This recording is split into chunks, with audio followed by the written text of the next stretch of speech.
അല്ലാഹുവിൻ്റെ കാരുണ്യം മഹാകടലിനോടും നിൽക്കുന്നതിലപ്പുറമാണ്. സഹോദരങ്ങളെ, ഓരോ അസുഖങ്ങളും ഓരോ രോഗങ്ങളുമായി മനുഷ്യൻ വല്ലാത്ത അവസ്ഥയിലേക്ക് ചിത്രീകരിക്കപ്പെടുമ്പോൾ അല്ലാഹുവിൻ്റെ കാരുണ്യത്തെക്കുറിച്ച് മനുഷ്യൻ വല്ലാതെ ബേജാറാവുകയാണ്. അല്ലാഹുവിൻ്റെ കാരുണ്യം വളരെ മഹാമഹത്തമാണ്. മനുഷ്യൻ നഷ്ടപ്പെട്ടുകൊണ്ടിരിക്കുകയാണ്. മനുഷ്യൻ മൃഗമാവുകയാണ്, മൃഗത്തിന് തുല്യമാവുകയാണ്. എവിടെ നോക്കിയാലും നീതിയില്ല, അനീതിയുടെ കാരുണ്യമാണ് കാണാൻ കഴിയുന്നത്. നീതിയുടെ കാരുണ്യമില്ല, അനീതിയുടെ കാരുണ്യങ്ങളാണ്. അള്ള പറഞ്ഞു, വഇൻ തഅദ്ദൂ നിഅമത്തല്ലാഹി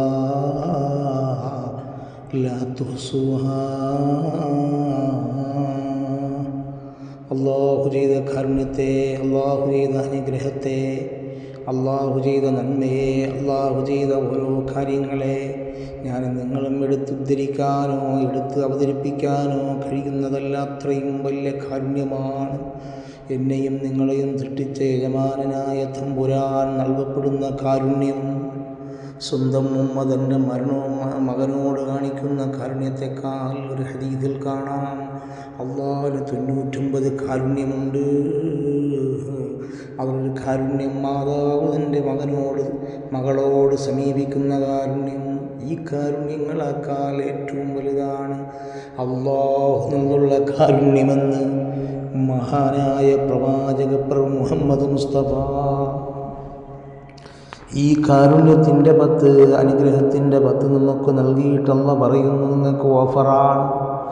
ധാരാളം അള്ളാഹുവിനോട് ചോദിക്കണേ. അല്ലാഹുമ്മർഹംനാ യാ അർഹമർ റഹീമീൻ.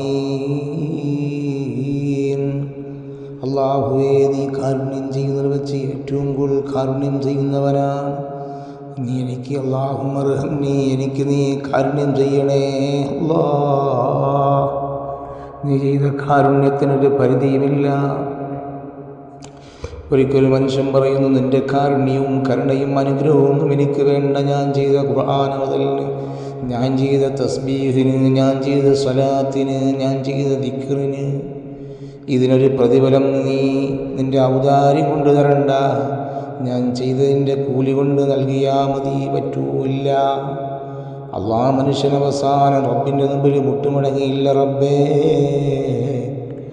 എനിക്കതിനുള്ള കഴിവില്ല. ഞാൻ കാരുണ്യത്തിലൊന്നുമല്ല. നീ തന്നെയാണ് എനിക്ക് ശ്വാസം നൽകുന്നത്, നീ തന്നെയാണ് അന്നം നൽകുന്നത്, നീ തന്നെയാണ് ആരോഗ്യവും ആഫിയത്തും അനാരോഗ്യവും എല്ലാം നൽകുന്ന നീയാണ് റബ്ബേ. നീ തന്ന കാരുണ്യം തന്നെയാണ് മക്കളെ തന്ന കാരുണ്യം, ഭാര്യ തന്ന കാരുണ്യം, വീട് തന്ന കാരുണ്യം, എല്ലാം നീ തന്നതാണ്. എനിക്കൊരു കഴിവുമില്ല. ഞാൻ ഊട്ടിപ്പിടിക്കുന്ന വസ്തുവിൽ നിന്ന് സൃഷ്ടിച്ചതാണ്. നീയാണ് എല്ലാം യജമാനൻ. അള്ളാഹുവിൻ്റെ റസൂല് പോലും ഈ കാരുണ്യത്തിൽ നിന്ന് പടച്ചതാണല്ലോ റബ്ബേ. കാരുണ്യത്തെക്കുറിച്ച് എത്ര എഴുതിയാലും പറഞ്ഞാലും ഏത് മാനദണ്ഡം അവതരിപ്പിച്ചാലും തീരുന്നതല്ല അള്ളാഹിൻ്റെ കാരുണ്യം.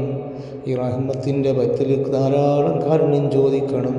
അല്ലാഹുമ്മർഹംനി യാ അർഹമർ റഹീമീൻ.